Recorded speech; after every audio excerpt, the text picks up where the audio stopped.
Would you like to be the President of the United States? I really don't believe I would run it, but I would like to see somebody as the President who could do the job, and there are very capable people in this country.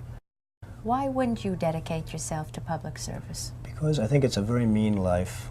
I would love and I would dedicate my life to this country, but I see it as being a mean life, and I also see it as somebody with strong views and somebody with the kind of views that are maybe a little bit unpopular, which may be right, but may be unpopular, wouldn't necessarily have a chance of getting elected against somebody with no great brain but a big smile. But you might be classified as an Eastern Republican. Fair? Well, I guess you could say that, yes. Which means kind of a Rockefeller, Chase Manhattan Republican? I never thought of it in those terms. How do you define it? Are you a Bush Republican? No, I think I'm really, the people that I do best with are the people that drive the taxis. You know, wealthy people don't like me because I'm competing against them all the time, and they don't like me, and I like to win. The fact is, I go down the streets of New York, and the people that really like me are the taxi drivers and the workers, et cetera, et cetera. I mean, I really get a great response. Why are you a Republican? I have no idea. I mean, I am a Republican because I just believe in certain principles of the Republican Party. You have flirted with the idea of politics. Now you're here at your first national convention.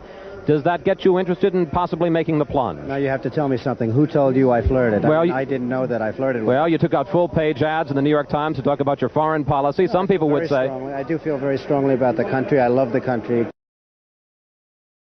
You've become a role model in this country.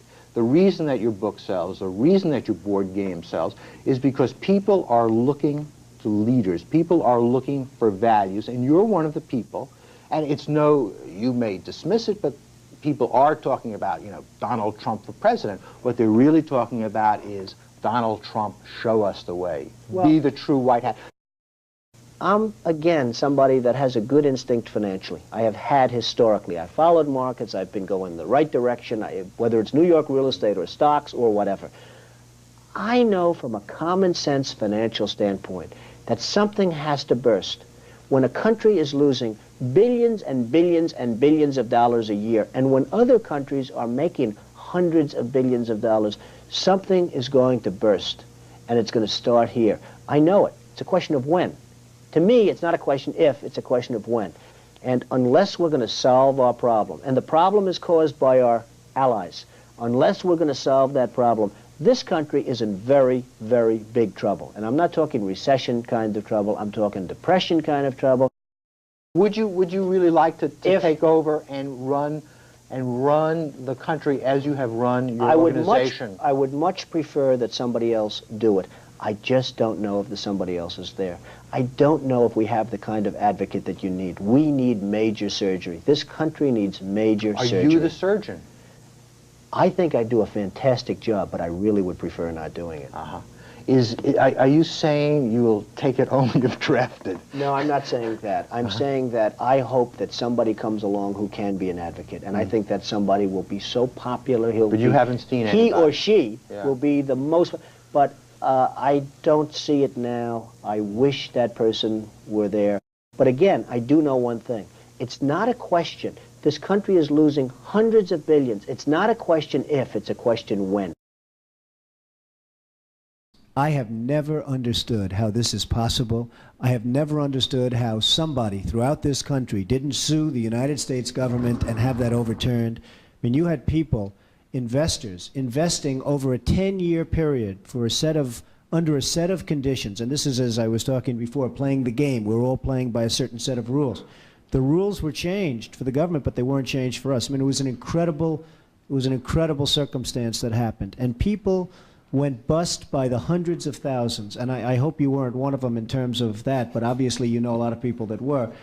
They changed the rules on taxes. And you have some incredible situations where people guaranteed personally a stream of payments to be paid over a 10-year period based on a stream of tax benefits for perhaps a very good job, like a low-income housing development. Nothing wrong with that, a very positive thing. And after 2 years, they got wiped out with the taxes, and yet they still owed all of this money. And many of these people, most of these people, had to declare bankruptcy. They couldn't pay it. I deal with foreigners all the time. I deal with foreign leaders all the time. I know many of the foreign leaders probably better than a lot of the so-called candidates that are running on the Republican and Democratic tickets. I think I'd get along very well with them. And I think you'd have a lot less gridlock in Washington if I decide to do this and if I won. You know, nobody talks about the soldiers that are coming back with no arms and no legs. And I saw at Mar-a-Lago on Mondays, I make Mar-a-Lago my club that you know about. In Palm Beach. I make that twice now. On a Monday, I let returning Iraqi injured soldiers come to the premises. The most beautiful people I've ever seen, but they're missing arms and legs. They're with their wives. Sometimes they're with their girlfriends, and the tears are coming down the faces of these people.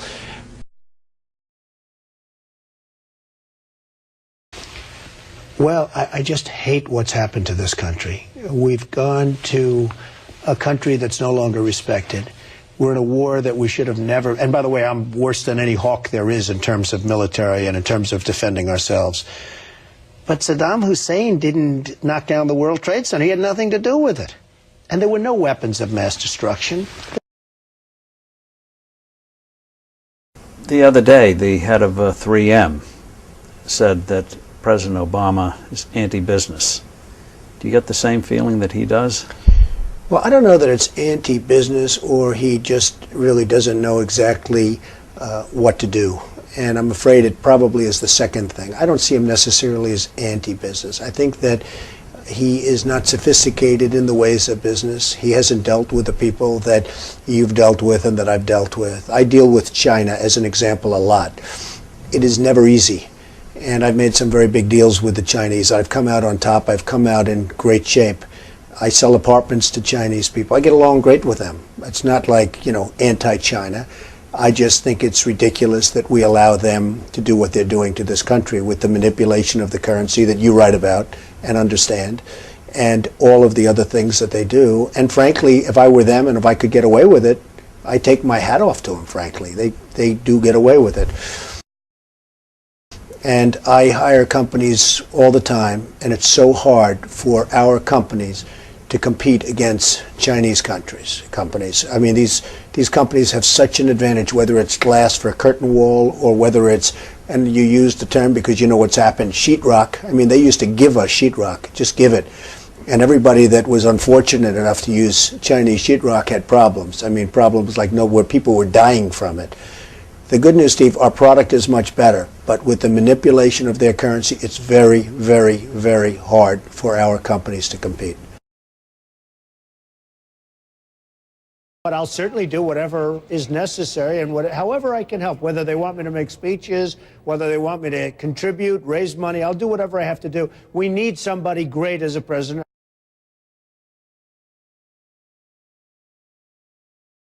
I know that you were mentioning that Aaron and I did a kind of an interesting video not that long ago in August about how things have fallen apart. But at that point, the only people who were saying it were us and you. I was saying it. I was saying it a long time ago. And frankly, they're talking about 50 basis points. I think you should drop it a point, a full, solid 100 basis points, and just sit back and see.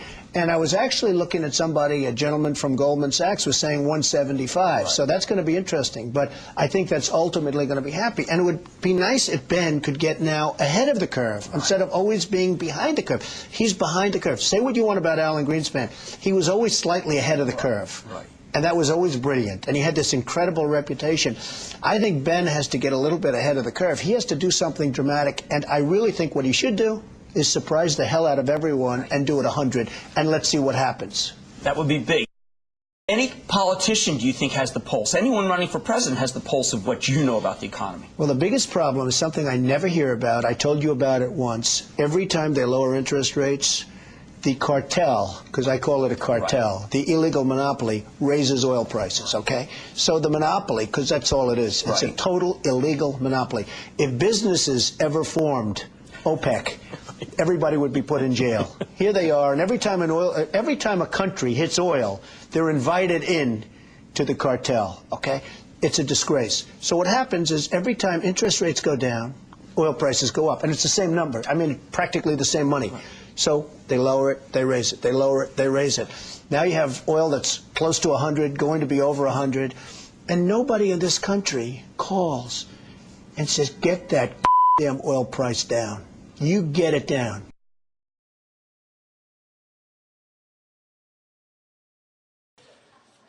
have to tell you that our country is in serious, serious trouble. We owe $17 trillion. Our debt. How do you pay off $17 trillion? Nobody ever heard the expression a number of years ago. The word trillion. We have debt that's beyond belief. We have deficits that nobody can even comprehend. China, which I've been talking about for the last 5 years, yesterday, right in our face, they just devalued their currency. Now, for those that don't understand devaluation, what they're basically doing is saying, we're really ripping you big league. Nobody's ever done it better than us, but now we're going to really do it again. And the reason they did it, and everybody was surprised by it, was because our leadership is so weak and so pathetic that they can get away with it.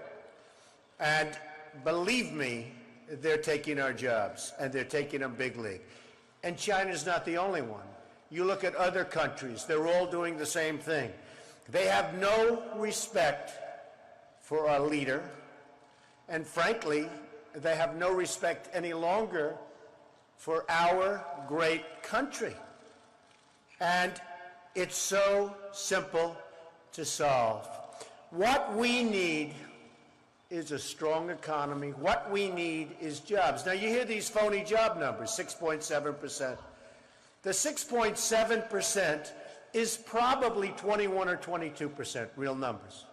When you give up looking for a job, it's like they consider you employed. It's amazing. They changed this. You know, in the old days, if you had people that couldn't find work, they couldn't find work. Today, such a huge number. Now you look at what's going on with Afghanistan. You have Karzai that's treating our president like he doesn't even exist.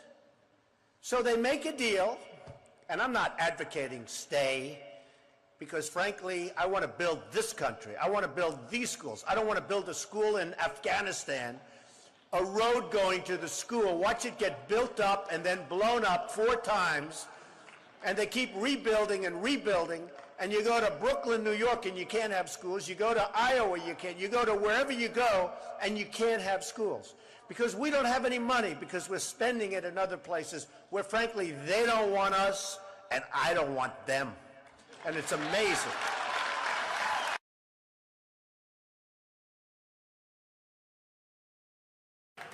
Our country is in serious trouble. We don't have victories anymore. We used to have victories, but we don't have them. When was the last time anybody saw us beating, let's say, China in a trade deal? They kill us. I beat China all the time. All the time. When did we beat Japan at anything? They send their cars over by the millions. And what do? When was the last time you saw a Chevrolet in Tokyo? It doesn't exist, folks. They beat us all the time. When do we beat Mexico at the border? They're laughing at us, at our stupidity. And now they're beating us economically. They are not our friend, believe me. But they're killing us economically. The U.S. has become a dumping ground for everybody else's problems. Thank you. It's true. Islamic terrorism is eating up large portions of the Middle East. They become rich. I'm in competition with them. They just built a hotel in Syria. Can you believe this? They built a hotel. When I have to build a hotel, I pay interest. They don't have to pay interest because they took the oil that when we left Iraq, I said we should have taken. So now ISIS has the oil. And what they don't have, Iran has. And and I will tell you this, and I said it very strongly, years ago, I said, and I love the military, and I want to have the strongest military that we've ever had, and we need it more now than ever, but I said, don't hit Iraq, because you're going to totally destabilize the Middle East. Iran is going to take over the Middle East. Iran and somebody else will get the oil, and it turned out that Iran is now taking over Iraq. Think of it. Iran is taking over Iraq, and they're taking it over big league. We spent $2 trillion in Iraq. $2 trillion. We lost thousands of lives, thousands in Iraq. We have wounded soldiers who I love. I love. They're great. All over the place. Thousands and thousands of wounded soldiers. And we have nothing. We can't even go there. We have nothing. And every time we give Iraq equipment, the first time a bullet goes off in the air, they leave it. Last week I read 2,300 Humvees. These are big vehicles were left behind for the enemy. 2,000, you would say maybe 2, maybe 4. 2,300 sophisticated vehicles they ran, and the enemy took them. You're right.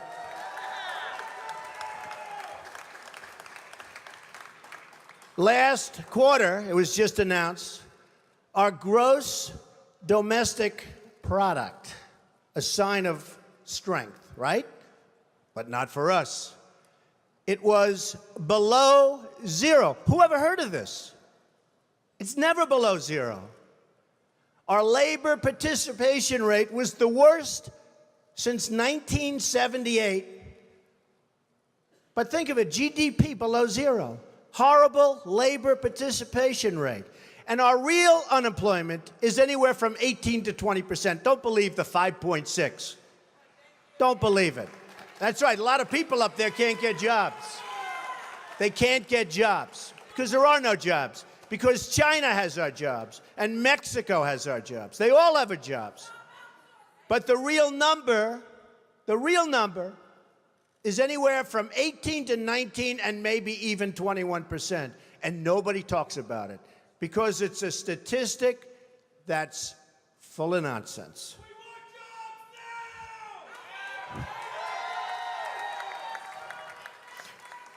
Our enemies are getting stronger and stronger by the day, and we as a country are getting weaker.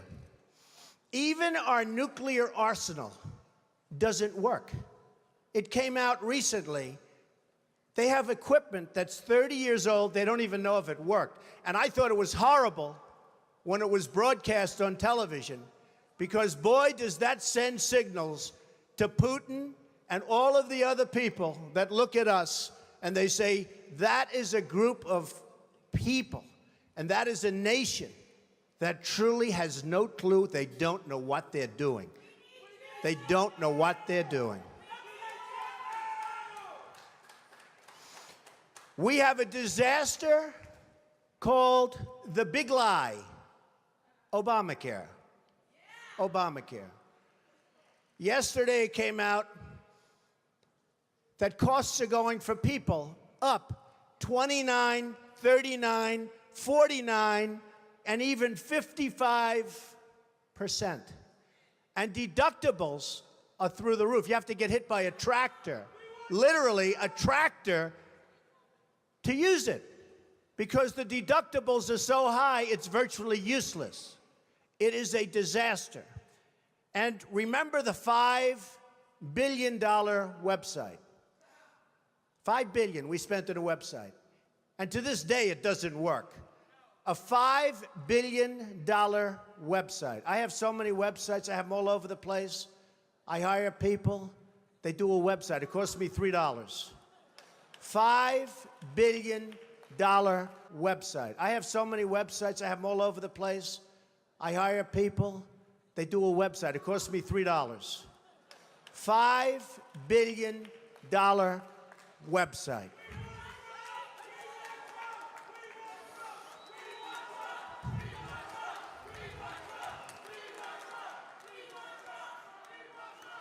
Well, you need somebody, because politicians are all talk, no action. Nothing's going to get done. They will not bring us, believe me, to the promised land. They will not. As an example, I've been on the circuit making speeches, and I hear my fellow Republicans, and they're wonderful people. I like them. They all want me to support them. They don't know how to bring it about. They come up to my office. I'm meeting with 3 of them in the next week, and they don't know. Are you running? Are you not running? Could we have your support? What do we do? How do we do it? I like them. And I hear their speeches. And they don't talk jobs, and they don't talk China. When was the last time you heard China's killing us?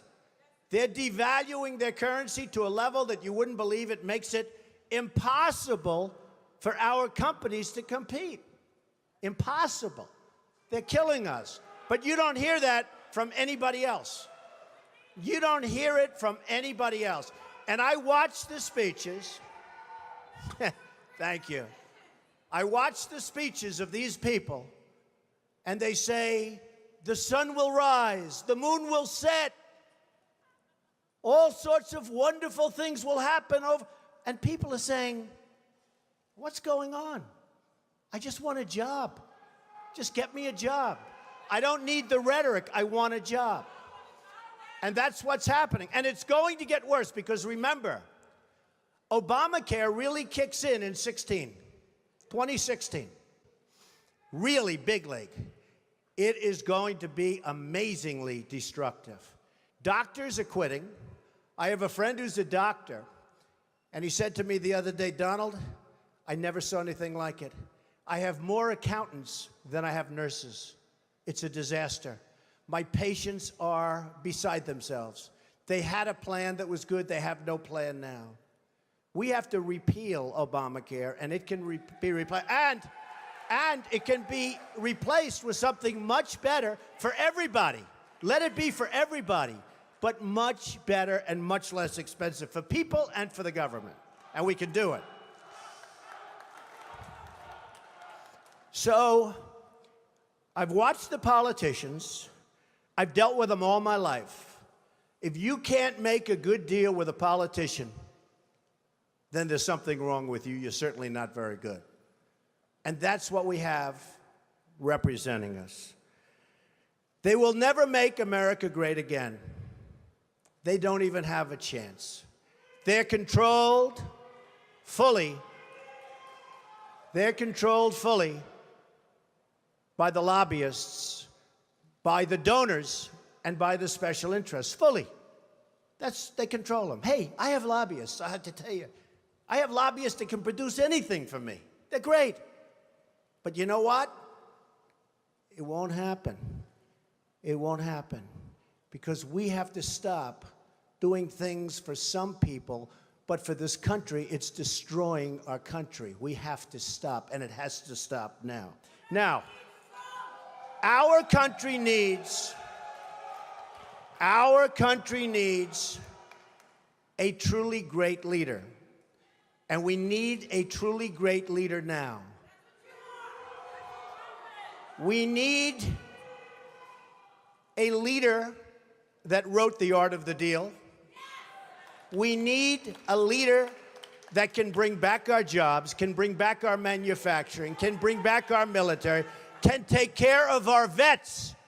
Our vets have been abandoned. And we also need a cheerleader. You know, when President Obama was elected, I said, well, the one thing I think he'll do well, I think he'll be a great cheerleader for the country. I think he'd be a great spirit.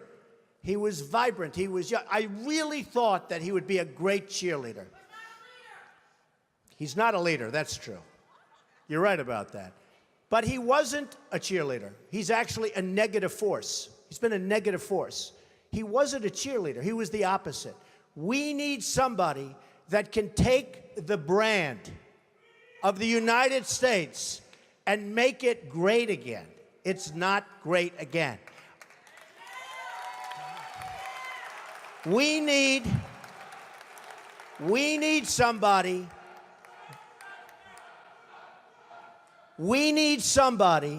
that literally will take this country and make it great again. We can do that. And I will tell you, I love my life. I have a wonderful family. They're saying, Dad, you're going to do something that's going to be so tough. You know, all of my life I've heard that a truly successful person, a really, really successful person, and even modestly successful, cannot run for public office. Just can't happen. And yet that's the kind of mindset that you need to make this country great again. So, ladies and gentlemen, I am officially running for President of the United States, and we are going to make our country great again.